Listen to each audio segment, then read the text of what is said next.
wedding venue searching again today, which involves another trip through Richmond Park, which is quite nice.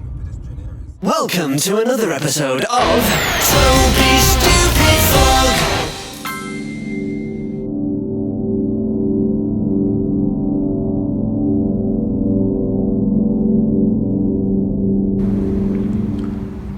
So here we are, one house by day.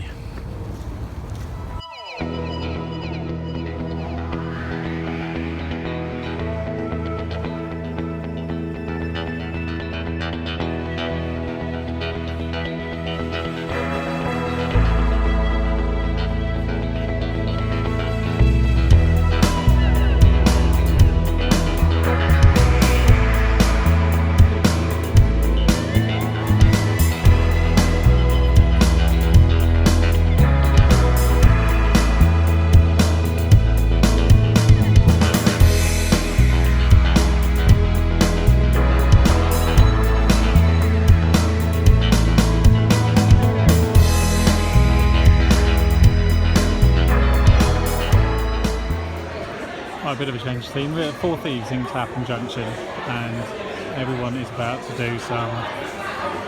Well, it's essentially remote control car racing, but only with much fancier setup.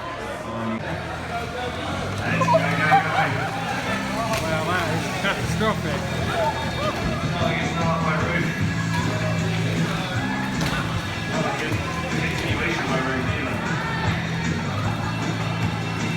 Does anyone complete a lap? Yes.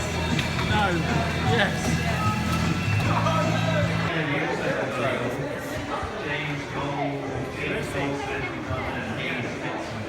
Good morning. It is another day, which means another wedding venue to see. We're going to see Morden Hall at 12:45. Before then, we're trying to do some cooking ahead of the week. Trying to make a spaghetti al ragu.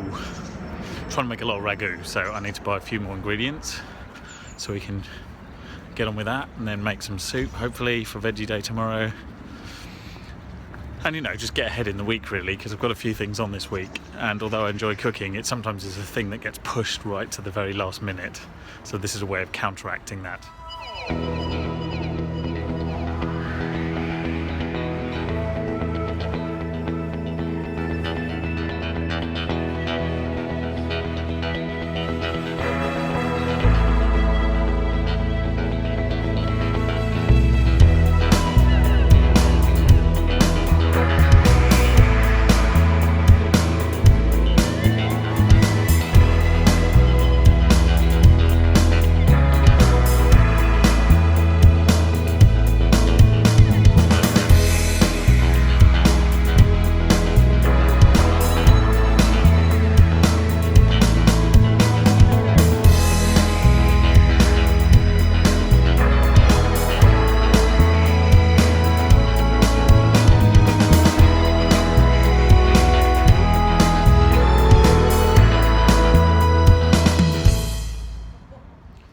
Good morning. I'm in Richmond picking up post yet again because our terrible postal service fails to deliver, despite the fact I'm in every day, so that's fun. Today, sadly, David Bowie passed away. Everyone seems to be sort of going crazy on Twitter. There's a huge outpouring. I feel a little indifferent, if I'm honest, whilst I'm quite sure he was brilliant. It's not really, I was never really into his music, so it feels a bit odd. Now, please understand, I don't say that just to be contrary. Loads and loads of artists who I really love have a great appreciation of David Bowie, and I wish I shared it. I wish, because he has an enormous back catalogue and it's hugely varied. But the way I feel about all of his music, almost without exception, is it's alright. And that's it. That's as excited as I can get. So I'm sorry. It's obviously very sad that he died. He's only 69. And he only releases his previous album on Friday, so it's kind of been Bowie weekend. It's very odd. Every radio station is currently playing some David Bowie, which shows what music people generally think of him. He's very, very, very highly acclaimed and loved, which is great, because by all accounts he's not only a very inspirational musician, but a very wonderful person. Everyone who's met him seems to have fantastic stories about how lovely and down to earth he is. But I don't know him, so I can't really share in that. And as I said, much as I'd love to, I don't really have the same appreciation for his records. Anyhow, on to happier thoughts. As you've seen over the last week or so, we have looked at a few wedding venues. We've probably looked at 3 so far. We've got a few more slightly left field thoughts. The biggest criteria really is probably going to be price. They all have some fantastic attributes. So it's all going into a massive spreadsheet, and then once we've actually seen everything and done the numbers properly and had all our questions answered, then we will make some decisions. At the moment, the very broad thinking is that this will be sometime in spring 2017, because much as we'd like to, get on with it, to do it sort of autumn this year would, well, one, it require a hell of a lot of work. We'd have to just get on with it now, and we'd have to make a lot of compromises, largely because almost every venue in the nearby area is actually already booked fully for most of the year, so we don't really have a lot of options. So those decisions are kind of being made for us. But as I know more, obviously, I'll update you. The biggest problem is, of course, the weddings are absurdly expensive, and I say absurdly because it's supposed to be a legal ceremony and a celebration, but the overall costs are ridiculous, and in London especially, once you take in the hire and food costs in London, it's just nonsense. So if you're a rich benefactor watching this and you have 20 grand, I would very much appreciate it, and I would put your name in everything I do from evermore. Good morning. I'm going for a little walk this morning because the weather's much better than I thought it was going to be, and I thought I'd have a government subsidised breakfast and then wander through Kew. Then I really have to get cracking with my best of 2015 video and an updated show reel. So those are both things that are in the pipeline for the next couple of days, as well as popping into WebVid and seeing their new offices and talking about some work for next month. So that's what's on at the moment. I hope you'll join me for the more interesting parts. Sunny Kew. Sunny-ish anyway. So this is the Nash Conservatory. Now, it's no secret that if money was no object, then this is where we'd get married. We would get married in Kew Gardens for obvious reasons. And this is their largest venue, essentially. So this is where you have the ceremony. But with Kew, money very much is an object. Because the hire of the Nash Conservatory, what have you, just the hire costs without catering, it's about £10,000. Lovely though the conservatory is, that's very hard to justify. Unless, as I said before, you're a rich benefactor and you very much want to see me get married in here, then, donations welcome. Email me and I'll send you a PayPal link.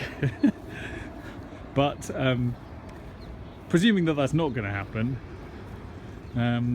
we're unlikely to get married in Kew. There are other venues. You can see the Orangeries there, which is where you'd have the reception and what have you. We are actually coming to the wedding fair out of curiosity in a couple of weeks, but more out of curiosity really than any serious desire. Well, as I said, no, the desire's there. Any serious planning, because money. And this is the other option. This is Cambridge Cottage, which is more affordable, although not cheap, and it holds a lot less people. Because the ceremony happens in that room on the right with the bay window, and I think it's 80 or less. It might be 70 or 60 actually. But again, beautiful house inside the Kew Gardens, and going on a private walled garden as well. Hi there. I'm not sure if I say this every time I get off the phone to my bank, but they're really good. I've been with loads of banks over the years, and as a general rule of thumb, banks and customer service are not things that go well. And they've generally been terrible, and most of them have the same old problems of they close at the weekends and they operate banking hours and all this kind of rubbish, which is not very convenient in the modern world when you have to actually, pay things as and when, and your free time is quite valuable, so you might not be able to do it until 7 o'clock in the evening or what have you. Anyway, my bank's great. I rang them up about my new mortgage. It's all fine. It's all taken care of. I've done everything. I've literally overthought what I needed to do. I don't need to do anything at all. They'll change my standing order. I'll get a letter confirming my new rate and the amount, and it's less. I mean, what more is there in life? Because this isn't an advertorial, I'm not going to say their name out loud, but if you're curious, then I will happily respond in the comments. I'm in Vauxhall, and that is an ass. And the Secret Intelligence Service. And that's the back of Steve's head. And that's the front of his head. And that's the side. That's all that covered. Good morning. Here we are in very sunny Aldgate. I can see the walkie-talkie building over there.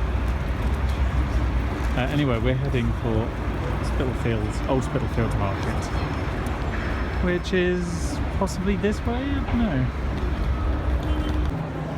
We're in Old Spitalfields Market, doing some marketing today. Haven't been around here since Alex's stag do, and I can't remember exactly where that was, but it was somewhere around here, between here and Brick Lane. We're getting cake because, you know, when it's a Friday and it's a birthday, it's all about cake. I've got a red velvet brownie, as you can see there, and there's an Oreo mini cupcake. Liverpool Street Station.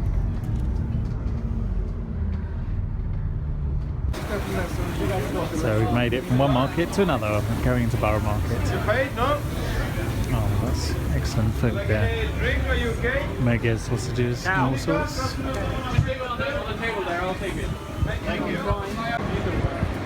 Deep in the market, hunting for lunch. I mean, yeah, I've had a brownie, but now it's time for lunch.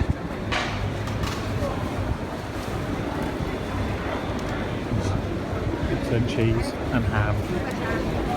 It's all about the smells, really. It smells amazing. You can see more cheese, which is good.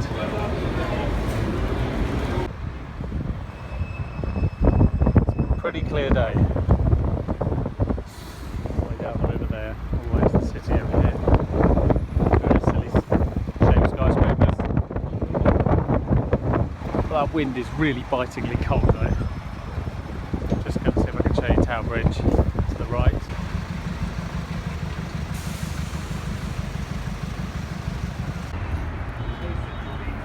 Anyway, we're going there.